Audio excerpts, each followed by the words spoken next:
Hi friends, and welcome back to the channel, and welcome to the video that I'm going to title How I Learned to Mature as an Author by Looking Up at the Moon and Why the Moon Makes Me Happy and Sad at the Same Time. So, authors are a lot like butterflies. We go through multiple stages. We go through a pupa, a chrysalis, and finally we spread our wings and fly, hopefully, and then ultimately some of us end up on the windshield of a car at 65 miles an hour, which is not an optimal ending, but it does happen. So, how do you go through the stages of becoming an author, and where do you begin with something and then you transition to something else, and you're not the same person that you were when you began writing. In fact, you might not even be the same person when you finish writing a book, because we're not static. We're changeable. We're like the ocean, never the same 2 days in a row. So when I was a kid, a long time ago, more than 50 years ago, I became obsessed with the moon. As a matter of fact, when I was a little quasi baby, I watched the moon missions go up from my front yard in Florida. I was just transfixed by the idea that people could be up there.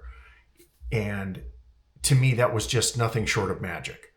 Science fiction and reality were clashing at that time. I drank Tang, which is a powdered orange drink that tastes kind of like if you took chalk, orange juice, and drywall dust and mixed it all together and told a kid it was good for them.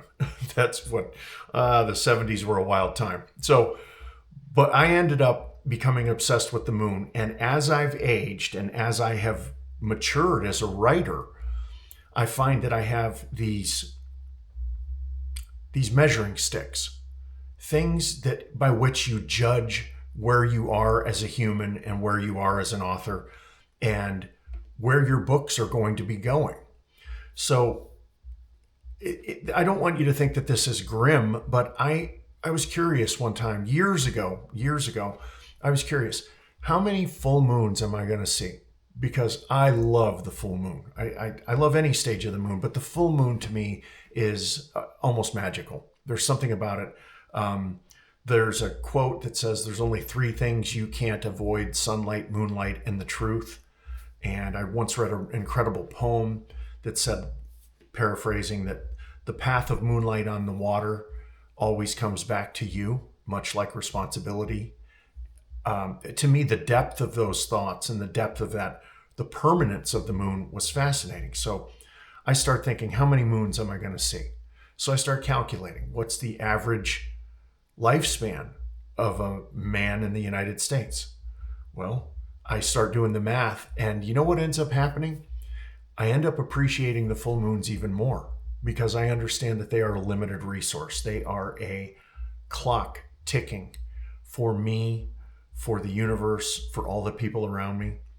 It is a measurable asset that I have, that I can look up in the sky and see, and I can be appreciative and thankful, and then the cycle starts all over again. I've never been a particularly morose person. I'm a little bit of a golden retriever, you might say, but I do like the idea of appreciating the moon in all her glory and knowing that I can see hundreds of them if I'm lucky. So it kind of got set in my head as a goal. When I became a writer and I started including the moon, there were certain themes that I put in every book. Like, I love swans. I love, weirdly, giraffes. That's a whole nother story. But I like swans. Cygnus is my favorite, and the Pleiades are my favorite stars. And I've always been looking up. So the passage of time as you become a writer becomes, it's not anything that is stacked against you. It's a valuable asset. It becomes something, like I said, measurable. So if you get a chance, look up. And if you see the moon, think about how amazing it is that even if you miss this one, you're going to get to catch the next one.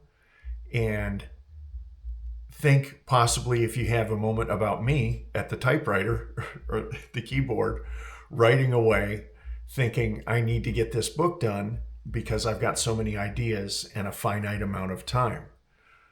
That isn't a sad thing at all. It's actually one of the most beautiful things that I can think of, because every time I get an opportunity to see the moon, which may or may not have a different name, the hunter's moon, the wolf moon, the strawberry moon, I know that it's going to be up there again.